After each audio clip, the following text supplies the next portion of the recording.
Bon, c'est parti, merci de votre présence. Cette conf, elle est sur Elastic, David va nous présenter. C'est la première conf que met en place la communauté de Main Glass, qui est une communauté de développeurs infra, un peu tout ce qui est autour de l'IT, notamment du développement. C'est Neosoft qui est le principal, qui est le sponsor en fait de cette communauté, qui nous donne tous les moyens pour les mettre en place. Donc je laisse David nous présenter cette première conf. Merci David d'être venu. Merci. Bonjour à tous, bon appétit. Donc le principe du VBL, c'est que vous mangez pendant que je parle, pas de souci, je ne mange pas parce que sinon c'est moche. Je vais faire une photo. Pour ceux qui ne veulent pas être sur Twitter ou un truc comme ça, vous mettez la main, vous cachez derrière votre voisin, vous faites un truc comme ça. Le plat. Voilà, un truc comme ça. C'est juste pour prouver à mes boss que je bosse. Et il faudrait faire des sourires aussi. Il faut que je te ici. Voilà, on sourit. Allez, moi je souris. Je sais pas si je suis. Bon, on verra. D'accord. J'aurais dû faire la photo avec le verre de vin. Alors quand je fais des BBL, généralement, j'ai pas de verre de vin, donc merci beaucoup. Il y a un rapport avec The Main Glass? Le verre de vin? Non, c'est le premier verre, le verre où tout commence, quoi. Ok. Donc on va parler pendant, je sais pas, jusqu'à 14h je crois, c'est ça non? Ouais, 14h, un petit peu avant, un petit peu après. De la suite élastique, et on va faire un focus notamment sur Elasticsearch avec l'objet de la session d'aujourd'hui. Déjà, qui a entendu parler d'Elastic? Ok, donc j'ai plutôt bien fait mon métier jusqu'à présent. Qui utilise Elasticsearch aujourd'hui? Ok.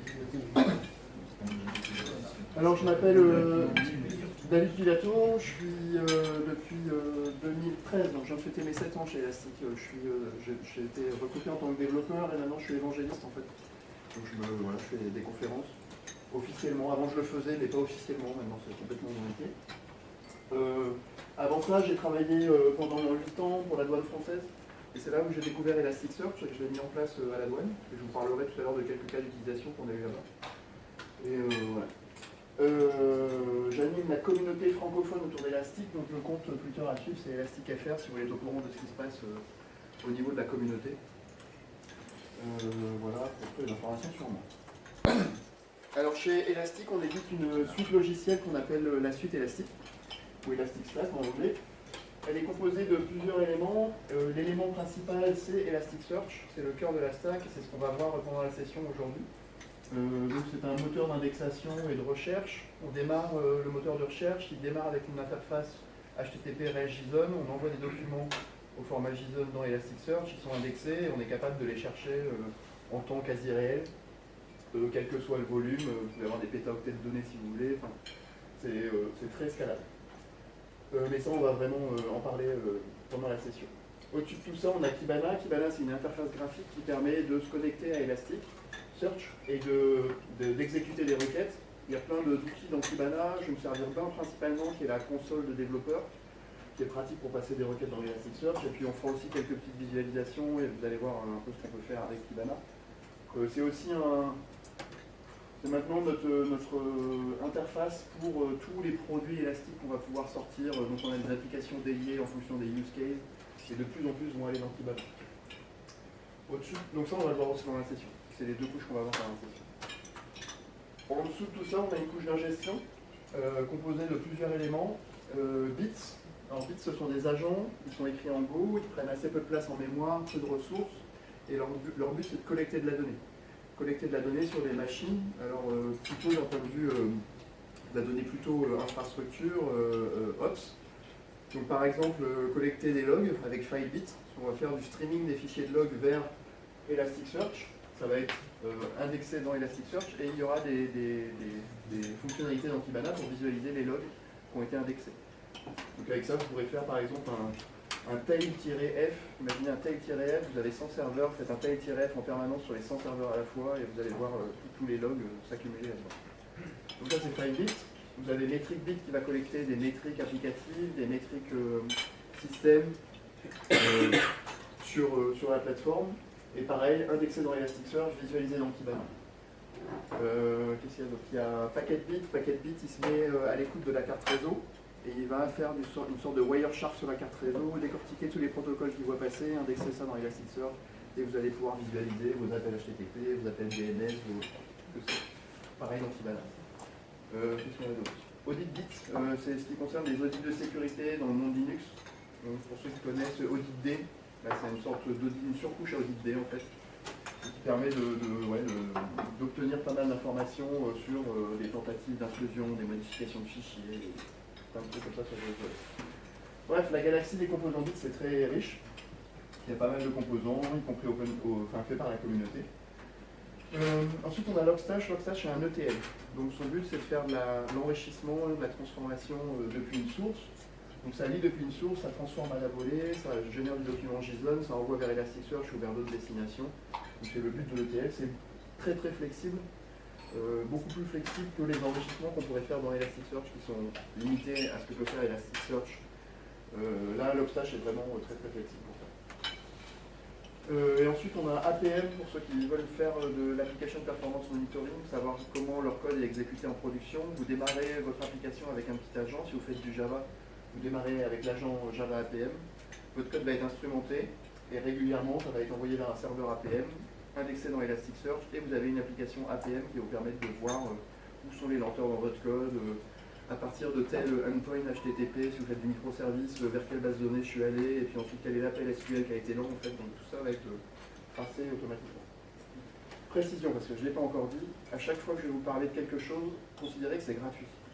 Quand ce sera quelque chose de payant chez Elastic, je vous dirai explicitement ce truc-là est payant. Okay, mais là, tout ce que je vous dis, c'est gratuit, c'est dans la version qu'on appelle basique. C'est gratuit. La suite Elastic, vous pouvez la télécharger vous-même et vous l'héberger vous-même. On a quelque chose de payant qui s'appelle Elastic Cloud Entreprise qui vous permet de déployer du Elastic as a Service au sein de votre compagnie. Si vous avez une grosse boîte par exemple, je sais que dans des boîtes ici, il y a ce type de service où vous avez besoin de déployer pas mal de clusters Elasticsearch pour plein de use cases différents, vous allez prendre cette offre-là qui va comprendre tout un tas de choses, d'automatisation, etc. Donc très très pratique. Et ce même logiciel, c'est le logiciel dont on sert pour faire tourner notre offre SaaS. Elastic Cloud, et cette fois sur Internet. Si vous ne voulez même pas provisionner vous-même les machines, vous pouvez prendre cette offre-là. Ça tourne aujourd'hui sur Azure, Google Cloud Platform et AWS. Il y a aussi un truc chez Alibaba, chez IBM, etc. Donc voilà pour ça. Alors une vue un petit peu plus précise de l'architecture de ce que vous pouvez faire avec. Les composants BIS dont je vous ai parlé, ils sont là. Donc, vous pouvez envoyer vos éléments vers Elasticsearch pour y être indexé, ce que je vous disais, et visualiser dans Kibana. Ou alors vous pouvez récupérer par exemple vos logs de Filebit, les envoyer dans Logstash.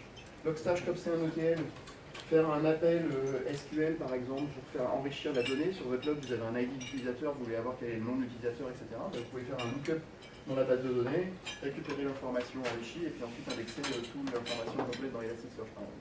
Donc c'est en ce sens que c'est beaucoup plus flexible.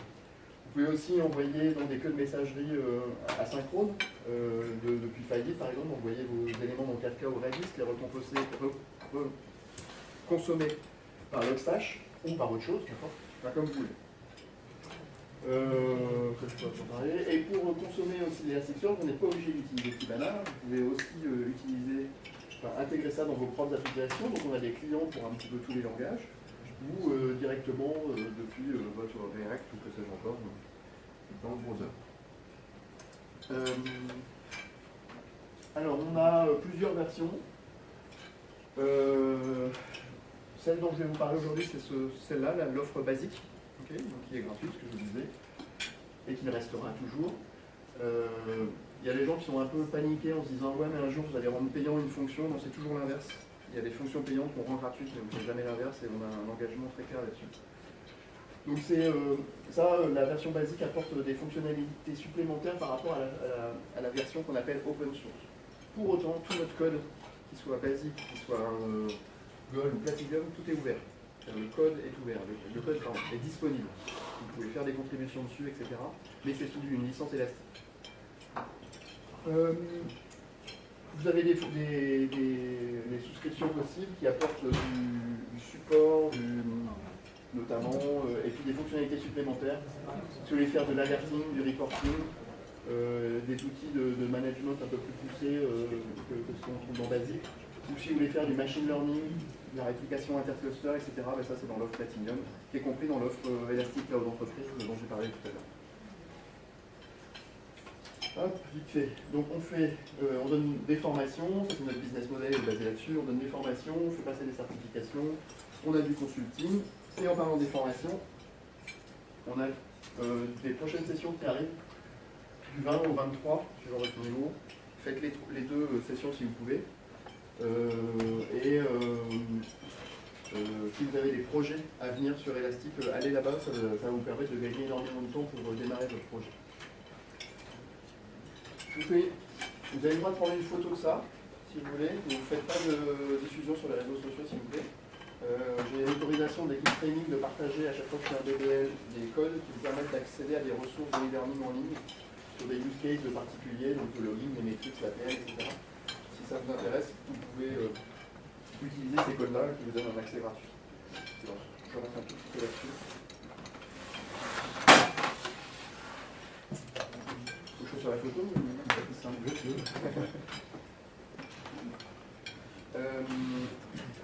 J'ai fini la partie commerciale, parce que c'est un peu ce qui paye mon billet de train et tout ça.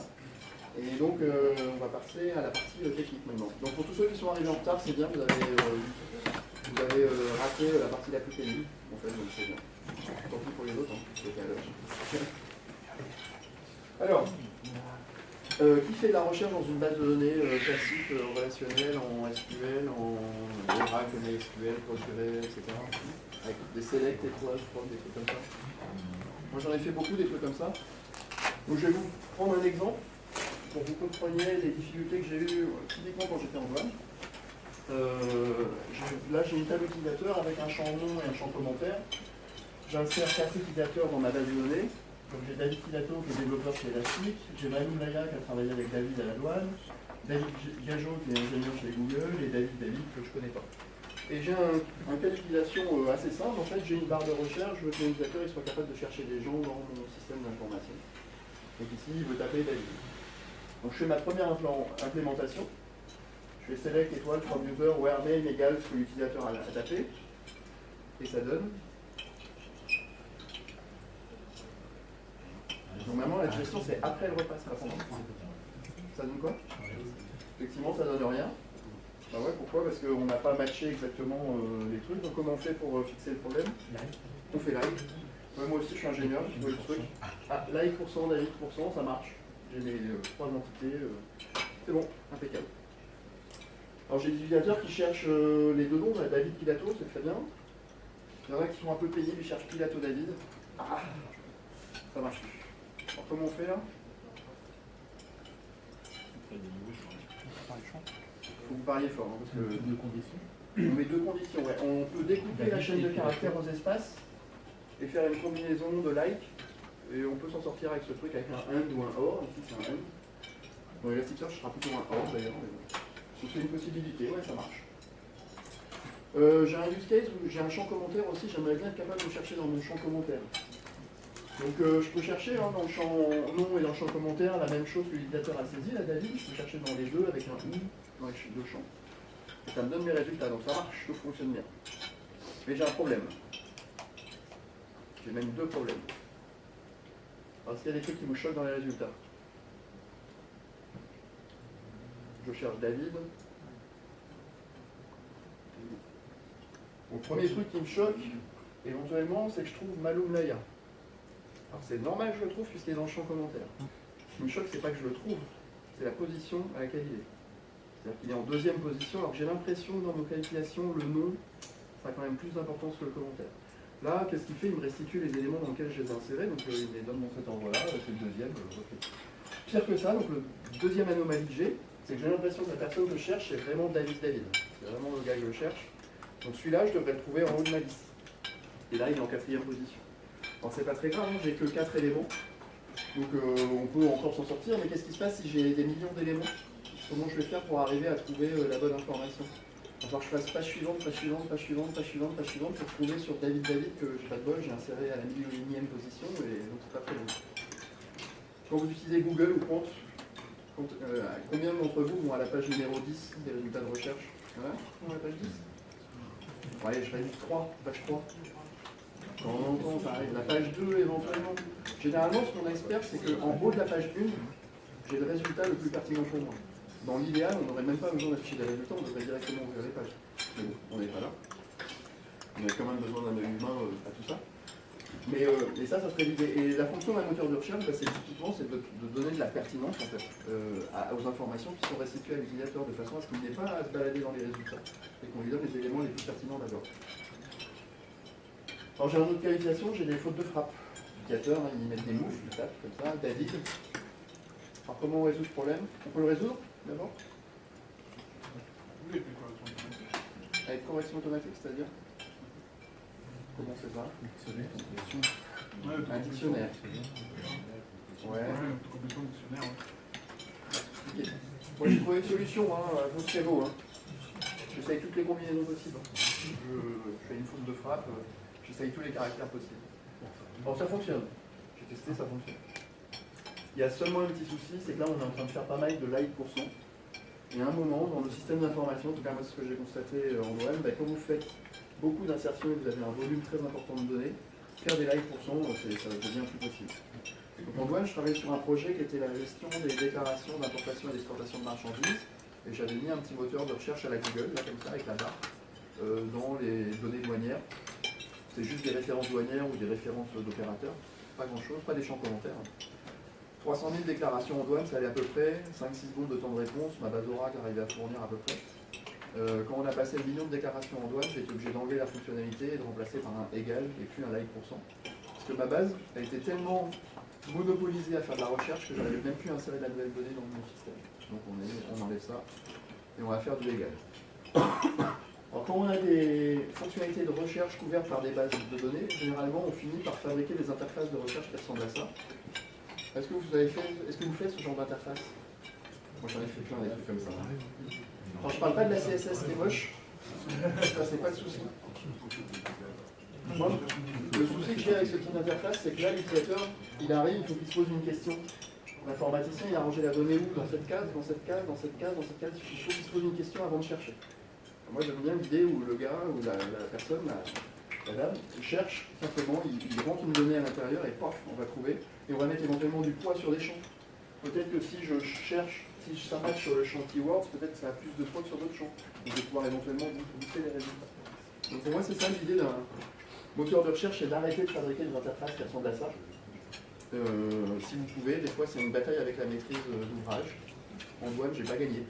J'ai perdu. Donc j'ai été obligé de faire ça, implémenter avec un Elasticsearch derrière quand même.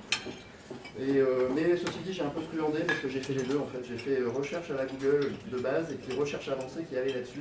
Mon pari était que les gens n'allaient pas cliquer sur recherche avancée parce que les gens préfèrent aller plus vite. Donc finalement, il y a assez peu d'usage de ça. Façon de truander. Personne est de la douane ici? Oui, je sais. Alors, au lieu d'utiliser une base de données pour faire de la recherche, moi je vous propose d'utiliser un moteur de recherche, et ça va être le but de la session d'aujourd'hui. Et pour que vous compreniez ce qu'est un moteur de recherche, il est composé de deux éléments, ce qu'on appelle un moteur d'indexation de documents. Alors quand je vais parler de documents pendant la session, imaginez des documents, des objets JSON. Ce sont des objets structurés avec des champs et des valeurs. Éventuellement, dans les valeurs, vous pouvez avoir du texte non structuré, donc du livre, n'importe. Mais ce sont des objets structurés. Donc c'est ça les documents. Ce n'est pas des PDF ou des documents OpenOffice, c'est pas du tout ça. Donc pour chacun des documents que je vais avoir, je vais l'indexer. En fait, je vais indexer chacun des champs de ce document. Et indexer un champ, c'est créer une structure telle qu'on les trouve à la fin d'un bouquin. Vous avez des termes et vous avez les identifiants d'objets dans lesquels on a trouvé les termes. Et c'est ça, faire un index. La deuxième fonction du moteur de recherche, c'est de chercher. Mais on ne va chercher que dans les index qu'on a générés. On ne va plus jamais chercher dans la donnée source. Ça, c'est important à avoir ça en tête. Si vous faites un projet avec Elasticsearch, vous allez vous prendre des fois les pieds dans le tapis. Comprenez comment est fait l'index et vous allez comprendre ce qui se passe. Alors c'est le cas dans la vraie vie. Quand vous cherchez le terme fenêtre dans un bouquin, là c'est un catalogue Castorama. Quand vous cherchez le mot fenêtre, vous n'allez pas prendre toutes les pages du bouquin une à une et essayer de les parcourir pour trouver le terme fenêtre. Ce que vous allez faire, c'est que vous allez ouvrir l'index. Pareil, dans Elasticsearch, on va ouvrir l'index. Ensuite, vous allez parcourir l'index et aller à la lettre F, FE, FEN, etc. Bon, on a de la chance, l'index est trié. C'est pas de la chance, ceux qui ont inventé les index, ils ont fait exprès de les trier, pour qu'on aille vite. C'est pareil dans Elasticsearch, les index sont triés de façon à aller le plus rapidement possible à l'entrée de l'index. Une fois qu'on a trouvé le terme qu'on cherche, on va pouvoir ouvrir les objets qui correspondent. Ici, j'avais indexé des pages, je vais ouvrir donc les pages qui correspondent. Okay. Ça marche comme ça, un moteur de recherche. Ça va? Jusque-là? Donc on va faire plein de démos. Alors j'ai fait la mise à jour hier, donc je ne sais pas si ça va vous passer. Et on va voir plein de choses. Alors, hop, je partage mon écran. Un petit verre de vin. On prend montage. Ok. Alors, ouais, c'est bon. Donc là, je suis connecté sur donc, cloud-elastic.co. Vous avez 14 jours gratuits sans carte bancaire si vous voulez le tester. Et après, vous allez payer en fonction de votre usage. Donc là, je me connecte sur mon compte. Vous allez pouvoir créer des clusters. Donc j'en ai plusieurs. Ici, vous faites créer un déploiement, par exemple. On dit fait comment ça marche. Donc BBL, Nord, bah non, pourquoi pas. Je ne vais pas le faire le déploiement. Hein. Donc choisissez la plateforme sur laquelle vous voulez tourner, en fonction des autres services que vous avez, prenez le même provider de cloud que vous avez, hein, c'est mieux. La région dans laquelle vous êtes, quelle est la version que vous voulez. Alors on a toujours, dès qu'on rédige une nouvelle version dans Elastic, elle est tout de suite disponible dans le cloud, vous n'avez pas à attendre des patchs de sécurité ou que sais-je, c'est tout de suite disponible. Vous pouvez même choisir des vieilles versions si vous voulez. Vous pouvez choisir quel est le type de use case que vous allez faire, etc. Et donc après vous avez un pricing qui est là, vous pouvez customiser le déploiement. Alors ça vient avec des nœuds data comme on dit, vous pouvez changer la taille de data que vous voulez, est-ce que vous voulez qu'une zone ou plusieurs zones pour la tolérance de faute. Machine learning, si vous voulez faire de la détection d'anomalies sur les données temporelles, ça vous pouvez l'activer. Voilà. Kibana c'est pareil, comment il est déployé, est-ce que j'ai besoin de plus de RAM, etc. Est-ce que je veux activer APM, par défaut il est activé, si vous faites de l'APM vous l'aurez, sinon vous pouvez simplement le désactiver comme vous voulez. Si vous faites créer votre déploiement et voilà. Alors j'ai déjà un déploiement qui existe, il est ici, DDL, ok, et je vais lancer, je l'avais déjà lancé, Kibana. Ouais. Ok. Donc ici je suis dans mon interface Kibana qui est donc connectée à mon déploiement Elasticsearch pour la session. Donc Kibana ça ressemble à ça.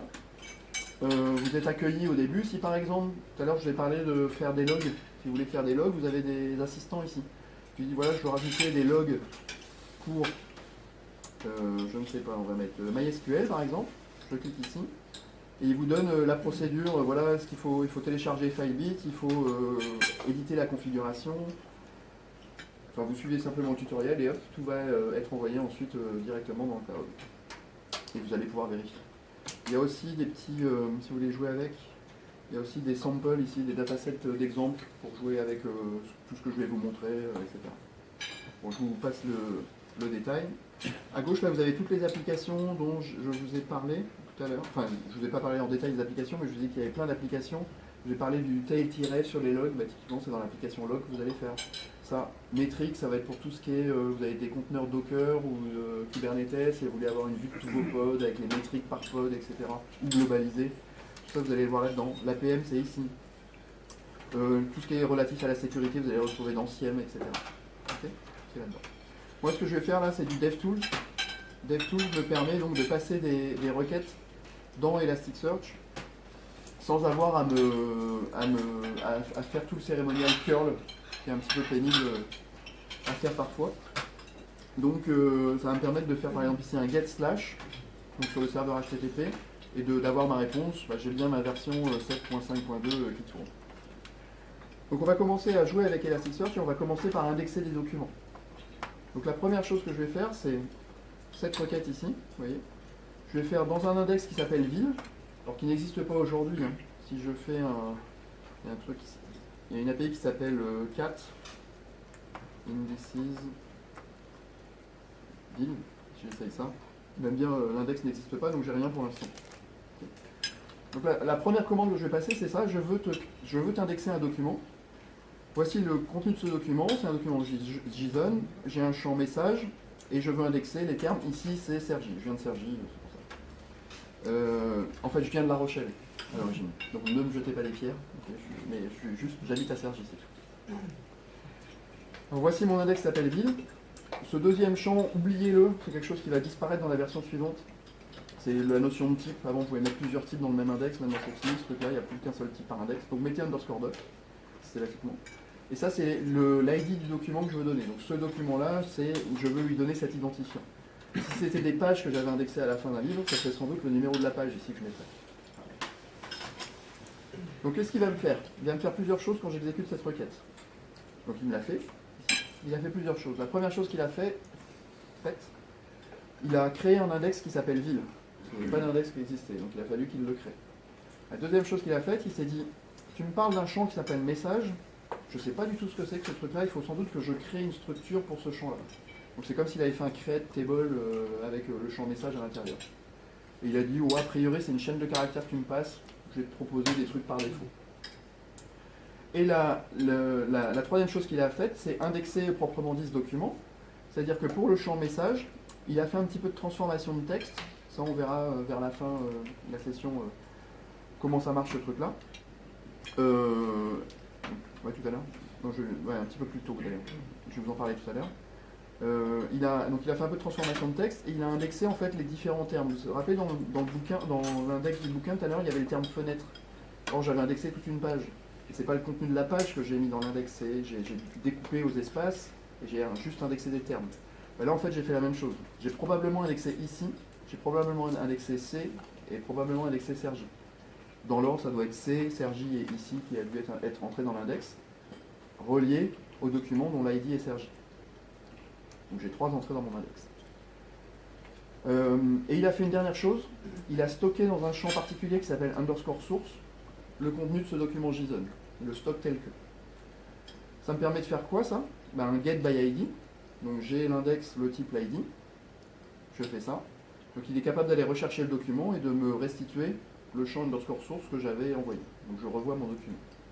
C'est pas de la recherche ce que je fais là, c'est juste du creux de base. Alors je peux mettre à jour un document, par exemple ici je veux rajouter un nouveau champ. Ici c'est Sergi, météo, c'est nuageux. Okay. Donc je représente tout le document avec le même ID. Que va faire Elasticsearch quand j'exécute ça? Plusieurs choses. Première chose, il va dire tu me parles d'un champ météo, je ne sais pas ce que c'est, a priori c'est une chaîne de caractères, donc je vais faire une sorte d'alter table automatique pour dire je vais prendre en compte ce champ météo maintenant. Deuxième chose qu'il fait, derrière en fait, ça vous ne le voyez jamais, mais en fait il va effacer l'ancienne version du document, il va réindexer complètement de nouveaux documents. Donc il va refaire la même chose que tout à l'heure pour le champ message, il va découper aux espaces, il va indexer C, Sergi et ici, et puis pour le champ météo, il va indexer le contenu nuageux. Si je fais mon get, et oui, mettre à jour le champ underscore source aussi. Donc je récupère bien mon document. Je peux effacer un document, tac, donc là je l'ai effacé. Du coup si je fais un get à nouveau, j'ai une erreur 404 en fait derrière qui me dit je ne trouve pas le document. Donc c'est purement du crawl, des trucs très très basiques. Voilà comment on joue avec l'API Elastic. Alors il y a d'autres API plus efficaces pour envoyer plus de documents. Vous allez avoir tout à l'heure en action, mais ça vous montre un exemple. Alors pour jouer un petit peu avec la recherche maintenant, je vais créer quelques documents. Ici c'est Sergi, nuageux, non Sergi, j'en fais quelques-uns. Ici je vais indexer un ou deux documents. Ici c'est Sergi Pontoise. Alors en passant, j'ai pas mis d'ID au document là, cette fois. C'est typiquement dans le cas des logs, vous vous en fichez, vous n'allez jamais mettre à jour une ligne de log, donc on ne donne pas d'ID à une ligne de log, et du coup l'ID est automatiquement généré pour vous. C'est ce qu'il a fait ici. Ici je vais créer d'autres documents, ici c'est Pontoise. Ok. Montréal, ouais. J'avais dû faire un talk à Montréal un jour, qu'importe. Je vais chercher maintenant, je vais utiliser l'API de recherche. Donc pour ça, j'ai un endpoint qui s'appelle underscore search, qui me permet d'exécuter une recherche sur mon index ville. J'exécute. Donc il me renvoie qu'il a trouvé 15 documents qui matchent, et il va me donner les 10 premiers documents. Mais, il n'y en a que 10 ici. Alors on peut changer la taille de la page, on peut faire size égale 20 par exemple. Et là en fait je vais avoir du coup mes 15 documents. On peut changer, on peut passer un paramètre from aussi pour aller de page en page finalement et avoir une sorte de pagination. Donc j'ai mes 15 documents, très bien. Alors ce qui est intéressant c'est qu'il me renvoie pour chaque document des informations, l'index, l'ID, et puis ce qu'on avait stocké, le underscore source de tout à l'heure. Ça c'est très pratique parce que si, imaginez, vous avez vos informations qui viennent d'une base de données relationnelle et vous voulez afficher des résultats de recherche à l'utilisateur, plutôt que de récupérer que l'ID, puis aller faire des lookups dans votre base relationnelle et puis ensuite afficher les résultats, ben là, vous avez tout sous la main pour représenter les résultats à l'utilisateur. Pas besoin de retourner dans la base. Donc on peut faire des requêtes. Alors les requêtes s'expriment avec un langage ici qui est ce qu'on appelle le query DSL chez nous, c'est notre langage à nous. Donc, je vais faire une requête qui s'appelle de type match. Alors c'est pratique la console dev, parce que vous avez de l'autocomplétion, le JSON c'est un peu verbeux, ça peut être un peu pénible des fois. Là ça peut vous aider à trouver les champs, etc. et à jouer avec les champs. Alors je vais chercher ici Sergi. J'exécute. Alors il me dit ouais, j'en ai trouvé 9. Très bien, je vois Sergi, ici Sergi. Ah, j'ai aussi du Sergi Pontoise, bah oui c'est normal, tout va bien. Alors je peux aussi chercher un truc comme ça, peut-être, Sergi point d'exclamation. Ouais, il arrive aussi à le trouver. Alors pourquoi il arrive à le trouver, c'est qu'au moment de l'indexation, non seulement j'ai découpé aux espaces, mais j'ai fait d'autres transformations de caractères, j'ai tout mis en minuscules. Et au moment de la recherche, je vais appliquer le même pattern que j'ai utilisé lors de l'indexation, je vais l'appliquer à ce que je recherche. Là, typiquement, il enlève le point d'exclamation, il passe tout en minuscule. Donc il compare Sergi minuscule avec Sergi minuscule qui est dans l'index, ça match et donc on trouve le document. C'est pour ça que ça fonctionne. Je peux chercher Sergi Pontoise. Pourquoi pas. J'exécute. Donc je trouve des documents. Alors qu'est-ce que je trouve? Je trouve Sergi. Je trouve Pontoise. Alors, donc il fait du ou. C'est soit Sergi, soit Pontoise. Et puis je trouve Sergi Pontoise aussi. Est-ce que vous avez remarqué un truc intéressant dans les résultats? Ouais, l'ordre. On voit que Sergi Pontoise est en haut et il n'est pas en bas. En fait, pourquoi il est en haut? C'est parce qu'on a calculé un score de pertinence. Là, le score c'est 1,05. Ça n'a aucune valeur, c'est pas un pourcentage de match ou quoi que ce soit. C'est juste une valeur qui nous permet de trier les résultats entre eux. Et on voit que le score ici de Sergi Pontoise est plus élevé que le score de Pontoise, qui est lui-même plus élevé que le score de Sergi. Alors comment est calculé le score? Le score va dépendre de la fréquence des termes que vous allez trouver dans le champ. Pour Sergi Pontoise, j'ai trouvé j'ai trouvé les deux termes, donc les termes sont plus fréquents. Si vous avez dans le texte, si j'avais ici c'est Sergi, bah, du coup ça aurait encore plus de poids, ce truc-là, parce que je trouverais ce champ-là deux fois, ce terme-là deux fois, pardon. Ce qui va rentrer en ligne de compte aussi, c'est la fréquence du terme dans l'ensemble de l'index, et également la longueur du texte. Ce que ça veut dire en français, c'est que plus vous allez trouver des termes rares, plus le document va être pertinent. Autrement dit, si vous trouvez un texte très rare dans un titre de livre, ça a beaucoup plus de poids que le verbe avoir dans le corps du livre. Et c'est comme ça qu'on fait la balance. Donc pourquoi Sergi est en plus loin derrière? Alors il est plus court, bah, du coup il est plus court, il devrait être devant. Comment? Pourquoi il est à la fin? Ah non, la question c'est pourquoi il est en bas de ma liste. Alors c'est pas parce c'est pas parce que c'est le terme à la fin, la position là n'a pas d'importance. Alors pourquoi il est en bas de ma liste? C'est tout simplement, pour ceux qui ont regardé tout à l'heure, j'ai indexé beaucoup plus de Sergi que de Pontoise. Donc la fréquence de Sergi dans l'ensemble de l'index est plus élevée. Si je change, si je me mets à indexer beaucoup de Pontoise maintenant, et que je recherche à nouveau, bah, j'ai toujours mes scores Sergi Pontoise. Alors le score a un petit peu changé, bah ouais, parce que la fréquence du terme dans l'ensemble de l'index a agi là-dedans, etc. Et on voit que Sergi est passé au-dessus, parce qu'en fait il est moins fréquent que Pontoise maintenant. Et Pontoise, bah, s'il est à la fin, il est à 0,27, parce qu'il est tellement fréquent qu'il a moins de valeur. Ça marche? La pertinence? Cool. Qu'est-ce que j'avais d'autre à vous montrer? C'est tout là-dessus. Alors, comment je vais vous montrer ça?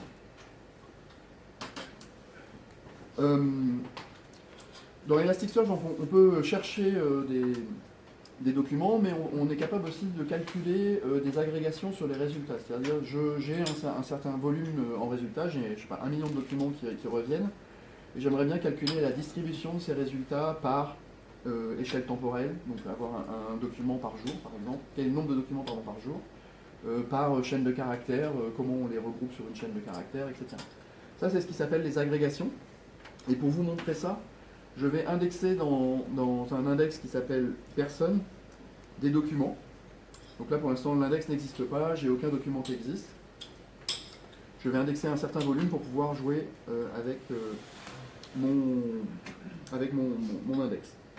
Donc j'ai une petite machine qui tourne sur Google Cloud, ici, et j'ai fait un petit injecteur en Java. Ça fait tout en mémoire.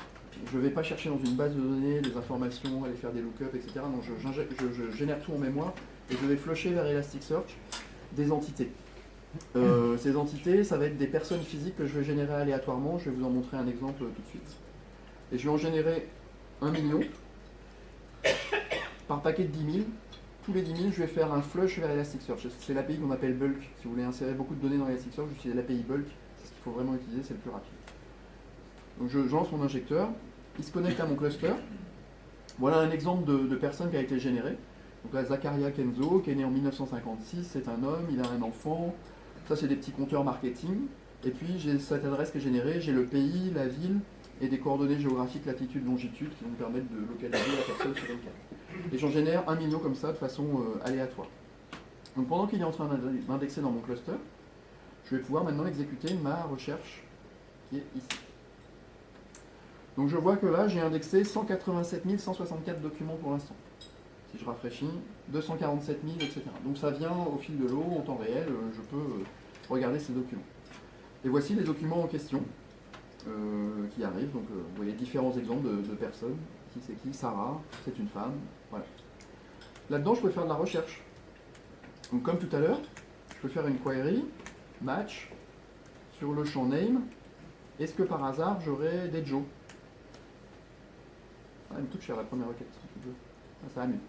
Donc là, en 3 millisecondes, je sais que j'ai 817 Joe dans mon index.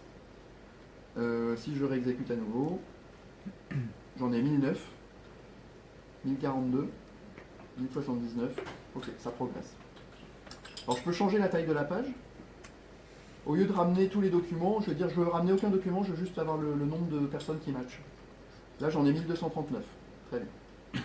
J'aimerais bien avoir des informations en fait sur mon résultat. Tiens, on va voir où j'en suis. J'en suis à combien?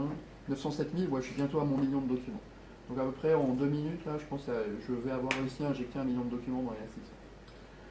Donc pendant qu'il continue d'injecter, je vais lui demander de me calculer des agrégations. Tout à l'heure, on a vu que j'avais l'année. J'aimerais bien, enfin une date de naissance. J'aimerais bien avoir la répartition de mes individus par année de naissance. Donc là, je donne un petit nom à cette agrégation, c'est pour la retrouver après. Quel type d'agrégation je veux faire? Je vais faire un histogramme de date. Sur quel champ? Le champ s'appelle date de naissance. L'intervalle que je veux, je veux faire un bucket par année. Donc en gros, c'est un groupe bas et tous mes individus, tous les groupes par année, tu me comptes le nombre d'individus par année. Donc vous allez voir que la première requête va être un petit peu chère à exécuter. Voilà, 232 millisecondes.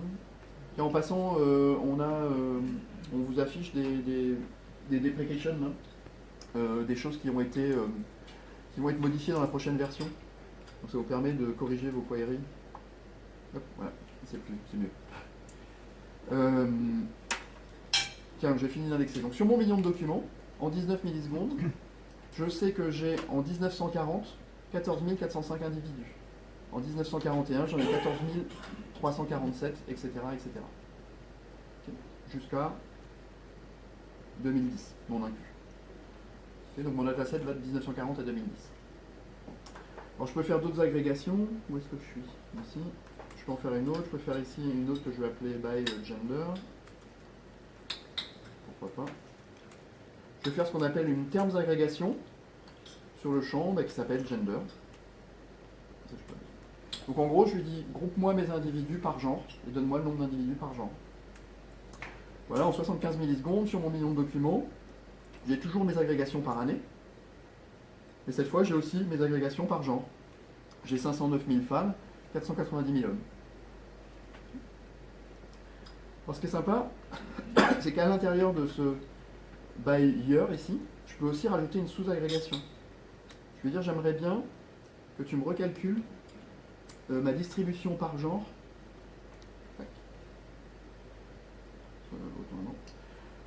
pour chaque bucket. Pour chaque année, calcule-moi la répartition homme-femme. Donc je réexécute ça. Boum. Sur mon million de documents, en 1940, j'ai toujours 14 405 individus, dont 7 347 femmes et 7 000 et des poussières hommes, année par année. Okay. Qu'est-ce que je peux faire d'autre? Je vais en faire une autre. Je vais faire une autre agrégation. Non, c'est pas ici, il faut la mettre. C'est là. Hop. Donc je vais l'appeler. J'ai le nombre d'enfants. Donc je vais lui demander de me calculer une moyenne du nombre d'enfants. C'est une valeur numérique. Donc je vais avoir par année, homme-femme, et par homme-femme, le nombre moyen d'enfants. J'exécute. Boum. Sur mon million de documents, en 1940, j'en ai toujours 14 405 qui ont 7 347 femmes, et les femmes, ces 7 347 femmes ont 1,96 enfants en moyenne. Alors tout ça, on le couple avec la recherche. Hein. Tout à l'heure, j'ai fait ma query, j'ai fait un match. Sur mon champ name, je cherchais mes Joe. Je peux vous dire en 22 millisecondes sur mon million de documents que j'ai 1574 Joe. En 1940, j'en avais 24, j'avais 17 hommes, 7 femmes, et les 7 femmes avaient 1,42 enfants en moyenne. Et ça, année par année, jusqu'à la fin. Ok. Vous avez vu, j'ai pas créé un batch qui calcule des choses, etc. C'est quand vous avez besoin d'interroger Elasticsearch, vous lui posez une question, il vous répond. Il n'y a rien de précalculé dans tout ça. Contrairement à ce que je faisais à l'époque en SQL avant que je mette Elasticsearch, je vais tourner des batchs la nuit pour sortir des stats. Maintenant, c'est en temps réel. Là, si j'insère des nouveaux documents, vous allez voir ces chiffres augmenter automatiquement. Ça va jusque-là? Je vais mettre size à 1, juste pour vous montrer un document. Celui-là, là. Donc ici, j'ai des coordonnées géographiques latitude, longitude. Donc dans Elasticsearch, je peux faire aussi des recherches par proximité géographique. Donc trouve-moi autour de ce point-là les documents dans un rayon de 20 km par exemple. On peut faire ce genre de choses. Et on peut faire aussi des agrégations cartographiques. Donc fabriquer des clusters. J'ai mon million de documents, représente-moi sur une map mon million de documents. Pour vous illustrer ça, je vous montrerai tout à l'heure dans Kibana comment on fait, mais là pour l'instant pour vous illustrer ça, je vais utiliser un autre projet qui utilise Elasticsearch derrière, c'est un projet démo. Ça s'appelle 1 Million Tweet Map. Vous pouvez le tester si vous voulez chez vous. Vous allez sur 1milliontweetmap.com, je ne sais pas pourquoi vous cherchez. Vous allez voir. Alors ce projet, qu'est-ce qu'il fait? Il prend tous les tweets, enfin pas tous les tweets, 50 tweets de l'API Twitter toutes les secondes, il les indexe, il vire les 50 plus vieux et il essaye d'en garder, en théorie 1 million en ligne. En réalité, il en a 3 800 000 là, en ligne.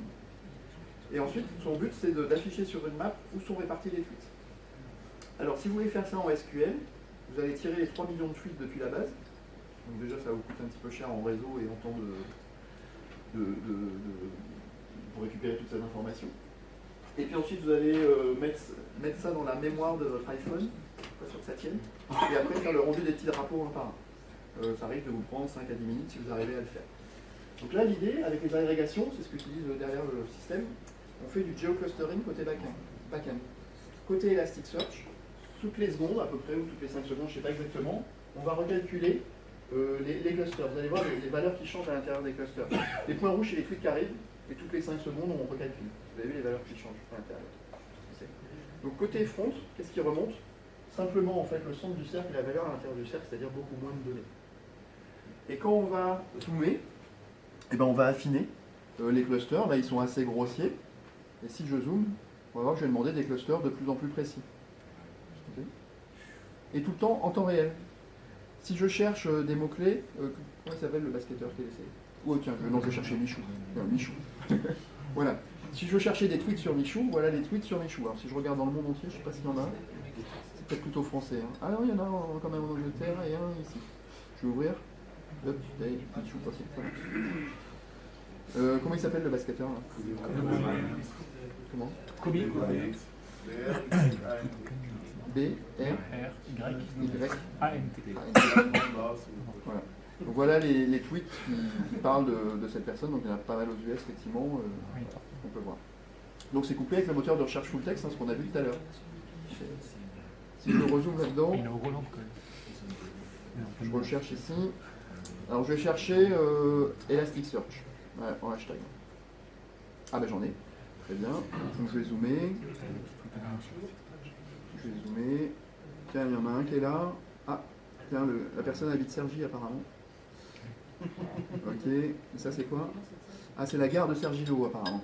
Voilà, donc tout à l'heure j'ai fait un petit tweet en disant, avant de venir vous voir, et il était 6h44 quand même, ça pique hein, pour venir, que je venais vous rejoindre ici. Et t'en avais un vers Niort, je crois, non? Attends, on va voir. Arrête de spoiler mon... Qu'est-ce qu'il dit en fait? Arrête de spoiler. Ah, il y en avait un ici. Quelqu'un dans la salle, je pense. Ah, ça a l'air d'être Montparnasse. Ouais, tout à l'heure j'ai fait un petit arrêt à Montparnasse, très bien. On zoome en arrière.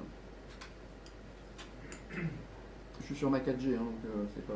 Enfin, ça va, mais... Un petit peu moins. Je vous montre ça, ouais. Donc il y en avait un ici. Où on est là en ce moment? Par là? Ouais, donc, ça devait être la gare? On était à la gare? C'était la gare? Ouais, ok. Donc c'était vers la gare de Niort. C'est loin la crèche, mais on... Ouais, je sais pas. Le problème avec Twitter, c'est quand il me localise, il me propose des suggestions, il m'a pas proposé la gare SNCF. Ou alors j'ai préparé le tweet pendant que j'étais encore sur les rails, c'est possible. Et donc là, c'est la position qu'il m'a donnée tout à l'heure. Et là, tout à l'heure, c'est quoi celui-là? Est-ce qu'on est par là? La photo que tu as prise. Ouais. Donc tout à l'heure, j'ai fait une petite photo, ouais, si vous voulez le voir, je peux vous ça. C'est passionnant. Hein. Bah, j'ai fait une petite photo avec ma petite mascotte que je balade partout dans le monde. Bref. Bien. Vie ma vie. Alors si vous voulez voir tous les tweets qu'il y a autour de vous, je vais simplement enlever ça. On va voir s'il y en a. Ok. Un petit peu plus loin. Ah, là il y en a par ici. Donc s'il y en a 62 à cet endroit-là, c'est que c'est peut-être une antenne GSM et c'est par triangulation, du coup il a localisé les gens à cet endroit-là, c'est possible. Des fois j'ai peur quand j'ouvre. Ok, non ça se passe bien, ouais, c'est bon. Donc voilà, ça c'est ce que vous pouvez faire avec des données de type cartographique. Il y a plein d'autres choses qu'on peut faire avec des données cartographiques, mais c'est notamment ce que vous pouvez faire avec ces données-là. Qu'est-ce que je voulais vous dire d'autre là-dessus? Ouais. Non, rien. Non, bah c'est tout. Ah oui, alors si, pourquoi en fait il a chopé mes tweets? Comme c'est un copain, il me suit sur Twitter. Donc systématiquement, quoi que je dis, il m'indexe. C'est un peu flippant, ma femme, de savoir tout ce que je fais. Enfin, mais ça compte. Donc testez vous-même 1 million tweet map, allez voir ce truc-là. Je retourne maintenant dans Kibana et on va utiliser Kibana, ce pourquoi il a été fait à l'origine. On va maintenant commencer à jouer un petit peu et découvrir les données qu'on a fait. Là, on a fait ça sous forme JSON, pas très très sympa pour les utilisateurs. On va voilà, naviguer un petit peu dans les données et là on va faire l'onglet Discover. On va découvrir nos données pour voir un petit peu ce que j'ai dans mon index. Alors j'ai aucun résultat. Pourquoi? C'est parce que par défaut il cherche sur les 15 dernières minutes et comme mes personnes sont nées entre 1940 et 2010, ça ne marche pas. Donc je vais faire là, de 1940 à 2010. Voilà. Je vois que j'ai 1 million de hits. Et je vois la distribution de mes individus par année. Ça, c'est le résultat de l'histogramme de date que je vous ai montré tout à l'heure, sauf que visuellement, maintenant, vous avez l'information. En 1976, il y avait 14 277 individus. Et dessous, vous avez la liste des personnes, des premières qui matchent. Donc on peut rajouter le nom pour avoir une meilleure présentation, le genre, le nombre d'enfants. Qu'est-ce que j'ai ici? La ville, ça peut être le pays peut-être. Et la ville, ouais. Donc voilà la présentation de mes résultats. Ici. Je peux chercher là-dedans. Est-ce que j'ai des Joe de tout à l'heure? Les fameux Joe de tout à l'heure, les voilà, mes 1574 Joe, je les vois par année de naissance et je vois dessous les résultats. Alors je peux ouvrir les documents JSON, enfin vous avez plein de choses que vous pouvez faire, vous pouvez voir le document JSON sous forme tabulaire. Pas mal de choses. Au-delà de la visualisation, je peux sauvegarder aussi cette présentation pour la réutiliser plus tard. Au-delà de cette simple visualisation, je peux fabriquer d'autres visualisations. Pour ça, on a cet onglet qui s'appelle Visualize ici, qui va me permettre de créer, comme son nom l'indique, des visualisations. Donc je vais en faire une première. Je clique sur Créer de visualisation et je vais faire un camembert. Okay. Je prends mon index personne, voilà, et j'affiche sur un camembert 1 million de personnes, ce qui n'a aucun intérêt. Par contre, si je découpe le camembert en utilisant une agrégation de type terme, tout à l'heure on avait cherché sur le genre les hommes et les femmes, et que j'exécute ça, mais là, je vais avoir ma répartition, les hommes et les femmes. Je vais faire un truc qu'il ne faut pas faire. Hein. Je vais les mettre en rose. Ok, il ne faut pas faire ça. Mais c'est juste pour moi, visuellement. Très bien. Bah, je peux faire aussi des sous-agrégations, des sous-buckets. Donc je peux refaire une agrégation. Maintenant, je voudrais avoir la distribution de mes hommes et mes femmes, mais par pays. Ok. Donc j'ai les femmes qui vivent en Allemagne. J'ai 127 807 femmes. C'est dans le petit tout petit peu. Très bien. Je peux en rajouter une autre. Je refais une agrégation, type terms, sur le champ city cette fois. Tac, et j'applique. Et voilà mon résultat.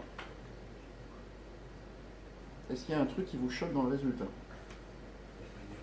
Il y a du rose. Ouais, ça ok. Alors il y a du rose et les couleurs sont hachées d'une manière générale.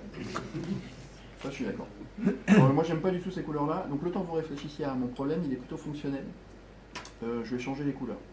Comme ça vous donne un petit peu de temps pour réfléchir à ce qui nous arrive. Ouais, je vais mettre en bleu, en bleu terre, en rouge. La question c'est qu'est-ce qui vous choque dans mes résultats? Tac. L'Allemagne, je vais faire en vert clair. Vous allez voir, ça va devenir plus lisible d'un seul coup. Toujours rien? Oui, j'ai quand même une répartition en fait qui est deux fois en fait qui est répétitive. Donc la répartition, ouais, la répartition sur quoi? Quel problème? Je parle par exemple de ville, tu auras tu peux peut-être les regrouper en fait, je sais pas comment, de faire de façon plus Des clavants Lambert répartis par pourcentage. Bon, je ne fais pas la dernière. Alors, c'est quoi mon cas d'utilisation? J'indexe des personnes de façon aléatoire. Okay. Quand on fait du random sur un ordinateur, sur un gros volume, en général, la répartition est plutôt bonne. Alors ça se trouve ici. On a 50-50 à peu près, hein, quelque chose comme ça. Là, on a 25, 25, 25, 25, c'est plutôt bien. Et alors là, par contre, j'ai 25, 25, 50. Alors que je fais de l'aléatoire. Pourquoi? Vous serez incapable de le savoir. C'est parce que j'ai un bug dans mon injecteur. Je l'ai conservé parce que je trouve l'histoire intéressante. En fait, la première fois que j'ai visualisé ce diagramme, je ne cherchais pas un bug dans l'injecteur. Je voulais juste représenter ma data. Et comme je connais le métier, le random, je me suis dit, ah, il y a une anomalie dans mes trucs. Il y a un truc qui ne va pas dans les données. Le fait d'être capable de visualiser la donnée m'a permis de détecter quelque chose que je ne cherchais pas en fait.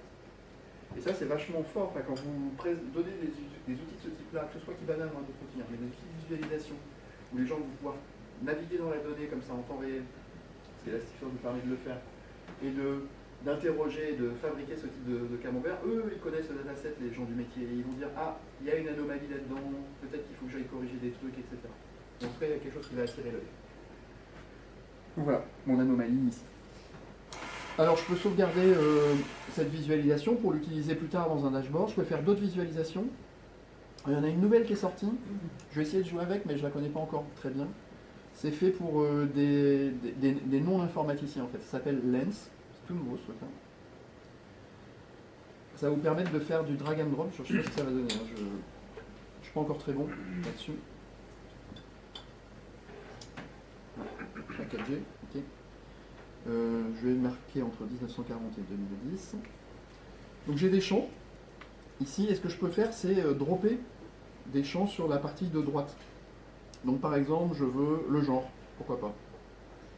Je drop le genre, ben, ça y est, j'ai ma visualisation homme-femme. Et il me propose d'autres types de visualisation, si je veux. Si je fais ça, il me propose automatiquement de le voir avec l'axe des X et l'espace-temps, et puis la répartition homme-femme en Y, par exemple. Donc c'est beaucoup plus intuitif pour des gens qui ne sont pas informaticiens, je dirais. Et on peut changer le type de visualisation. Alors, je sais pas, on peut mettre des lignes, par exemple, pourquoi pas. Voilà, ce genre de choses.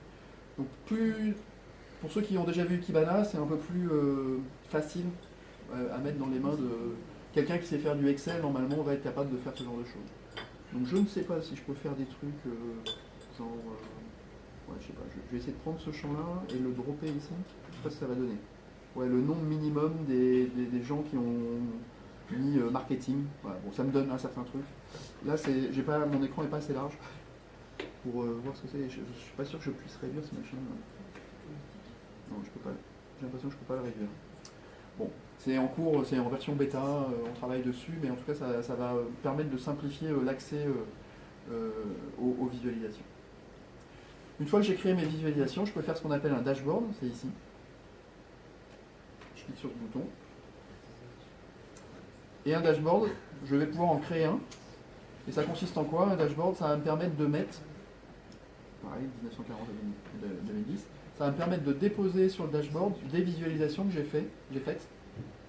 Par exemple, ma répartition homme-femme, pourquoi pas. Le nombre total de personnes, par genre et par truc, je sais pas quoi, je peux faire d'autres. Ouais, je vais prendre, et puis je vais prendre ça, mon résultat de recherche. Voilà, j'ai mis quelques visualisations sur mon dashboard et après je peux mettre ça en forme. Ça je vais le mettre comme ça je vais le mettre plus petit ici, pourquoi pas, bien comme ça. Et puis ce truc là, je vais le mettre plus petit mais plus long. Hop, par ici.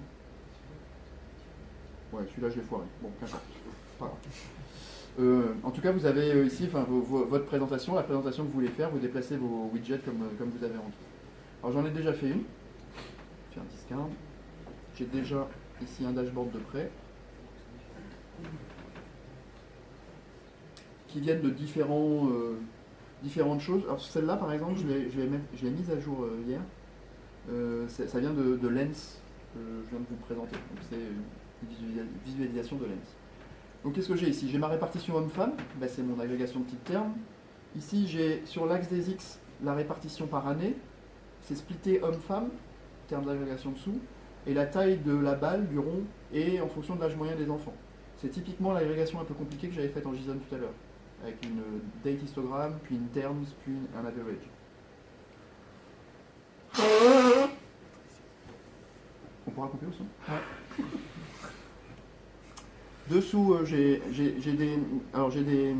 d'autres éléments, là je suis basé sur les codes pays, où c'est un peu du vectoriel sur les codes pays. Et ici j'ai une map qui me représente une heatmap en fait de mes individus. Donc en fonction du niveau de zoom, c'est là où je fais du geoclustering, mais cette fois dans Kibana, c'est plus 1 million tweetmap qui le fait, c'est Kibana qui le propose. Vous allez voir mes clusters où sont mes populations, mes différentes populations. Donc qu'est-ce que je peux faire là-dedans? Et dessous j'ai les résultats. Qu'est-ce que je peux faire? Je peux chercher mes Joe de tout à l'heure. Voir mes Joe. Voilà mes Joe. Maintenant je sais où sont mes 1574 Joe, voici la distribution par année. Je sais qu'en France, j'en ai 418. Et puis voici la liste des personnes qui correspondent. Alors je vais cliquer sur la France. Non, je vais cliquer sur la France. Tac. Voici donc que les Joe qui sont en France. Qu'est-ce que je vais faire d'autre? Je vais cliquer les Joe qui sont des femmes, tiens. Donc je fais de la navigation par facette. Je clique dans mes graphiques pour rajouter des filtres. Et les filtres, vous les voyez là où en fait. Okay. Donc là, j'ai que les Joe femmes qui vivent en France. Ok, tout va bien. Joe, c'est en fait le nom de famille dans mon injecteur. Donc ça, il n'y a pas que des bugs dans mon truc. Je vais regarder, tiens, toutes les femmes. Donc, qui vivent en France. Très bien. Tiens, celles qui sont nées dans les années 70. Qui vivent plutôt à Cergy. Tac. Donc je clique, j'affine. Je vais voir mes clusters là. Ah, j'en ai 3543 visiblement. Donc là, vous voyez, ce que vous voyez derrière, là, c'est ce qu'on appelle l'application Maps dans Elastic, que vous pouvez aussi intégrer dans un dashboard. Et la Maps vous permet d'avoir, en fonction du niveau de zoom, d'avoir différentes informations, ou d'avoir aussi des informations qui viennent de plusieurs index à la fois, que vous pouvez mettre sur la même map. Voilà, je zoome encore, tac, je zoome, c'est Sergi. Ok. À un moment, je ne vais plus avoir la heatmap. Voilà, j'ai plus la heatmap. Alors on voit que j'ai fait mon random dans un rectangle, hein.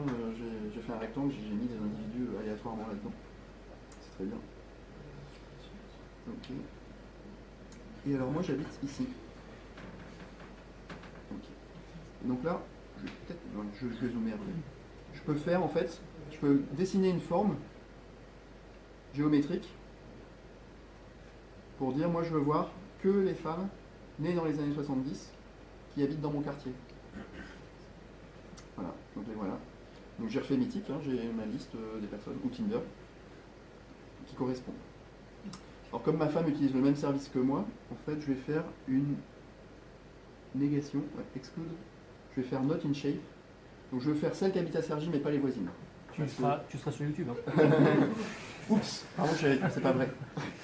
C'est la donnée fausse, générée aléatoirement. C'est bon, je m'en sors.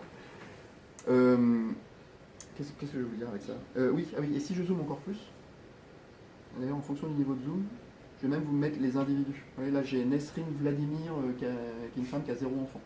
Et à cet endroit-là, j'ai Safa Mathias, qui est une femme qui a un enfant. Donc voilà, coupler l'application Maps, que je ne vous ai pas montré, mais le résultat, ça vous donne ça.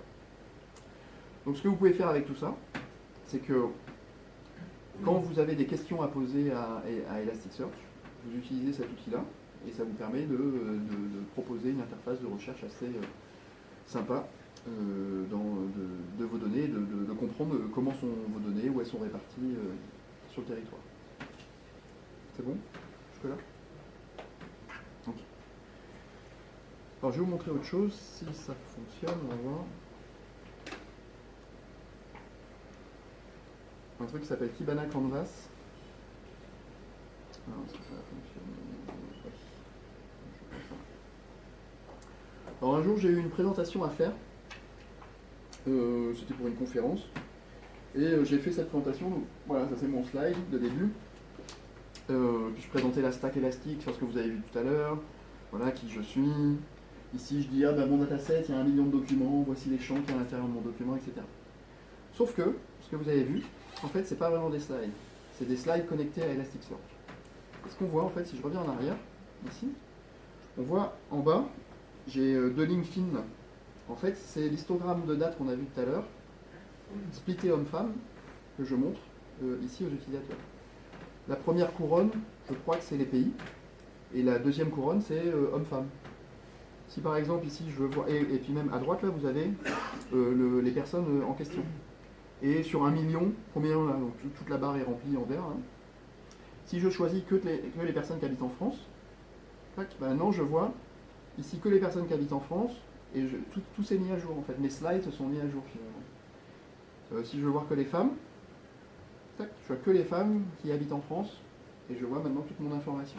Donc ça vous permet quoi? Ça vous permet plutôt de faire un copier-coller des chiffres que vous avez récupérés, de mettre ça dans votre PowerPoint, etc. Et puis de présenter à vos managers des données qui sont déjà obsolètes. Ben, vous allez directement avec les données sur la prod et vous faites des présentations, vous n'avez même pas à mettre à jour. Vous voyez le champ date là? Je ne le mets jamais à jour en fait, il est automatique ce truc. Truc de fait. Et quand je vais à droite, je change de slide, ben, en fait, j'ai 127 189 documents, c'est plus 1 million. Donc tout se met à jour en fonction du contexte dans lequel vous êtes.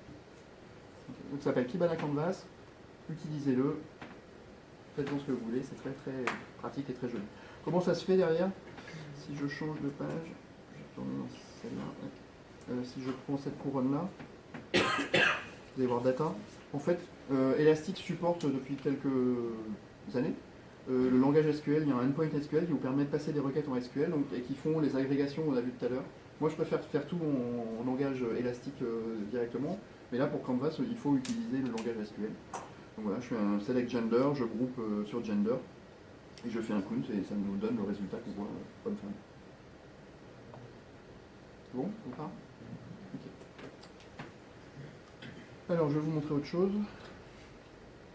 Je vais dans l'onglet qui s'appelle Monitoring. Là, on sort complètement du contexte fonctionnel, on va reparler un peu plus technique. Okay. Donc, mes clusters sont monitorés. Ici, dans mon cluster, j'ai 2 choses qui tournent. J'ai 3 nœuds Elasticsearch qui tournent, je les vois ici. Et j'ai une instance Kibana qui tourne. Okay. Si je vais voir mes 3 nœuds, comme le monitoring est activé, j'ai accès à ces informations-là. Je peux aller voir des informations sur mes nœuds, je vais prendre celui-là par exemple. Je vois ma JVM, comment elle se comporte sur la dernière heure, la mémoire, l'utilisation CPU, etc. Et tout un tas d'informations qu'il pourrait y avoir. Si je retourne dans mon cluster, je peux voir les index. Et je vais voir mon index personne, qui est ici. Si je vais voir mon index personne, bah, je vois que mon index, je l'ai créé tout à l'heure, vers 12h50, un truc comme ça. J'ai indexé à peu près combien en primaire, ouais, j'étais à peu près à 10 000 documents par seconde. C'était ma vitesse d'indexation quand j'ai indexé tout à l'heure. et j'ai 1 million de documents qui a été créé. Ce qui m'intéresse, c'est la partie qui est tout en bas. Je ne sais pas si vous voyez au fond. Peut-être pas. Je vais essayer de remonter cette fenêtre. Ça. Voilà. Donc ici en bas, en fait, j'ai mon index qui s'appelle personne. Je suis dans l'index personne. Et je vois qu'en fait, j'ai des petits carrés. Alors, j'ai des carrés bleus et des carrés verts. On va juste regarder les carrés bleus pour l'instant. En fait, j'en ai 5. 0, 1, 2, 3, 4. C'est mes carrés. C'est quoi ces carrés? C'est ce qu'on appelle des shards dans Elasticsearch. En fait, notre index, là, il a été shardé, il a été découpé en plusieurs parties. J'ai pas un index j'ai pas un index Lucene, qui est la bibliothèque qu'on utilise derrière, qui tourne. En fait, j'en ai 5 pour gérer mon million de documents. Donc j'ai un index ici, un autre ici, un autre ici, un autre là et un autre là. Quand j'indexais un document tout à l'heure, ou quand je cherchais, ça m'intéressait pas de savoir comment c'était shardé, etc. Je cherchais juste dans mes index. Donc ce que faisait Elasticsearch, c'est que quand j'exécutais la méthode search, en fait il allait interroger ce shard-là, ce shard-là, ce shard-là, ce shard, il agrégeait tout ensemble et ensuite il me renvoyait le résultat. J'ai à peu près 200 000 documents par shard, parce que j'ai 1 million de documents en tout. C'est à peu près comme ça que c'est réparti. Donc les bleus, c'est ce qu'on appelle les shards primaires. Donc les shards primaires, ils sont absolument nécessaires pour que l'index fonctionne. S'il vous manque des shards primaires, vous allez avoir votre cluster qui est en rouge parce qu'il vous manque de la donnée. En fait. On a un autre type de shard qui existe qui s'appelle les réplicas, qui sont en vert, qui sont en fait une copie exacte du shard primaire qui correspond. Donc le shard primaire 1 est ici, ben en fait on retrouve sa copie à cet endroit-là. Ça veut dire quoi? Ça veut dire que si jamais je perds ce nœud, c'est pas grave, parce que j'ai une copie ailleurs. Je serai toujours capable de chercher des documents ou d'indexer des documents là-dedans. Je ne vais jamais perdre la donnée en fait, c'est ça. Si mon nœud revient, automatiquement Elasticsearch va relancer une re-réplication des trucs. Donc là je ne vais pas vous le faire. Quand je faisais mes démos en local, je redémarrais des nœuds, etc. Mais dans le cloud, ça prend un peu plus de temps de redémarrer des nœuds. Donc je ne vais pas le faire ici, mais si j'avais démarré une troisième zone dans le cloud, ben, en fait j'aurais vu que j'ai un nouveau nœud qui est créé. Et il va répartir l'ensemble des shards de façon à bien rééquilibrer l'ensemble des shards sur le cluster. Quand j'indexe un document, il ne va que dans un seul shard. Enfin, dans un seul shard primaire. Pardon. Et ensuite, il est répliqué. Donc quand je fais un put, index type ID, imaginons qu'il va sur le shard 0, il est indexé là, et une fois qu'il est indexé là, il est répliqué ici et on renvoie la réponse à l'utilisateur. Ça marche comme ça. C'est bon?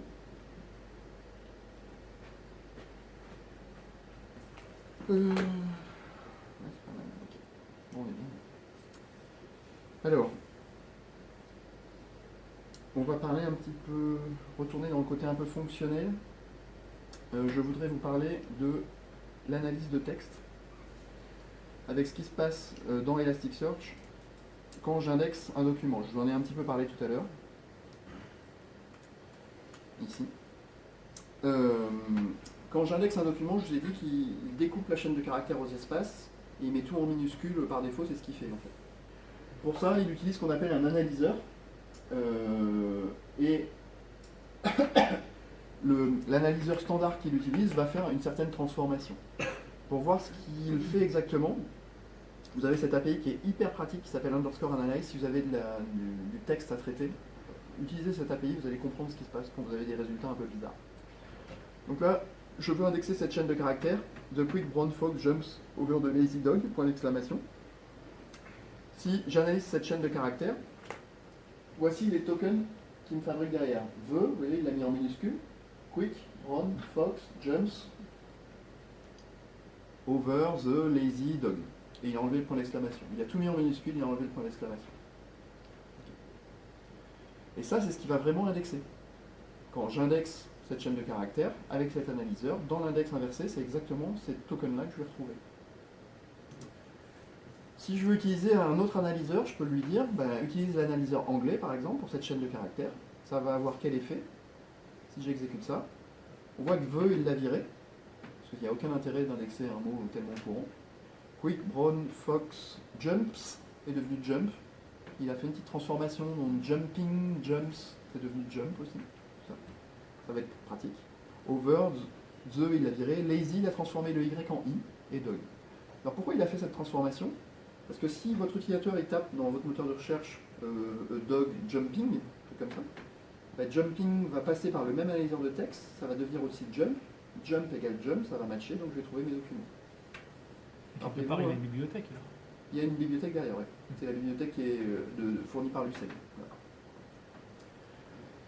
Alors c'est quoi un analyseur? En fait, c'est composé de plusieurs éléments, et notamment les deux éléments intéressants, c'est un qui s'appelle le tokenizer.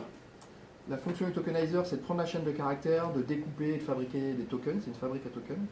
Et la deuxième fonctionnalité, c'est le token filter, et le token filter va prendre chacun des tokens qui ont été générés et les filtrer, leur faire certaines transformations.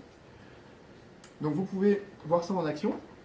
Ici, la même API Analyze, je vais dire je vais utiliser le tokenizer standard, qui est utilisé aussi dans le standard analyzer. Donc je vais simplement découper aux espaces, enlever les symboles de ponctuation. Et puis je vais utiliser un filtre, donc je ne vais pas utiliser de filtre pour l'instant. Je ne vais pas mettre de filtre. Et le texte que je veux analyser, c'est ça, c'est l'éléphant est rose et il trompe énormément, point d'exclamation. Si j'exécute ça, je vois qu'ici j'ai l'éléphant, et rose en majuscule, et il trompe énormément. Il n'y a plus le point d'exclamation, ça a été découpé aux espaces, mais c'est à peu près tout ce qu'il a fait. J'ai un problème, c'est que si je cherche rose en minuscule, ça ne marchera jamais, puisque j'ai indexé rose en majuscule. Comme je fasse le même analyseur, rose minuscule va devenir rose minuscule, et ça ne bougera pas.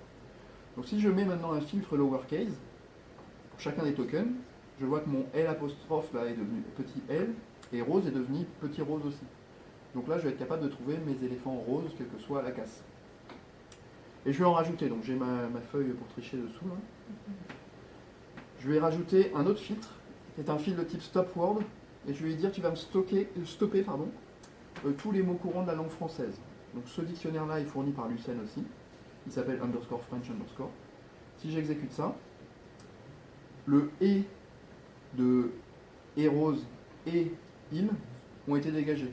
En fait, j'ai plus besoin de les indexer, ces trucs-là, ça n'apporte pas de valeur à mon texte. Je peux rajouter mes propres stop words. Si par exemple, rose, ça ne m'intéresse pas, comme couleur, je peux le dégager aussi. Donc là, j'ai l'éléphant trompe énormément. Ok. Je peux faire de l'élision. Alors l'élision, c'est quoi? C'est la gestion de l'apostrophe. Vous avez vu, j'ai mon L'. Si je cherche éléphant, ça ne marchera jamais, parce que ce que j'ai indexé, c'est l'éléphant, c'est pas éléphant. Si je rajoute de l'élision, ici, en disant que je peux avoir un L', un M', un T', il en manque plein, hein, des lorsque, des trucs comme ça. Bah, du coup, il va m'enlever ce L' et il va m'indexer éléphant. Il me reste quand même un problème. Hein. C'est que si je cherche sans accent, ça ne marchera pas, parce que moi j'ai indexé éléphant. Donc il faut obligatoirement que la personne connaisse la bonne syntaxe. Donc je peux rajouter ici un ASCII folding, je vais le mettre là, qui, comme son nom l'indique, va transformer en équivalent ASCII tous les caractères accentués. Donc au lieu d'indexer éléphant avec des accents, je vais indexer elephant. Ce qui fait que si je cherche éléphant avec un accent sur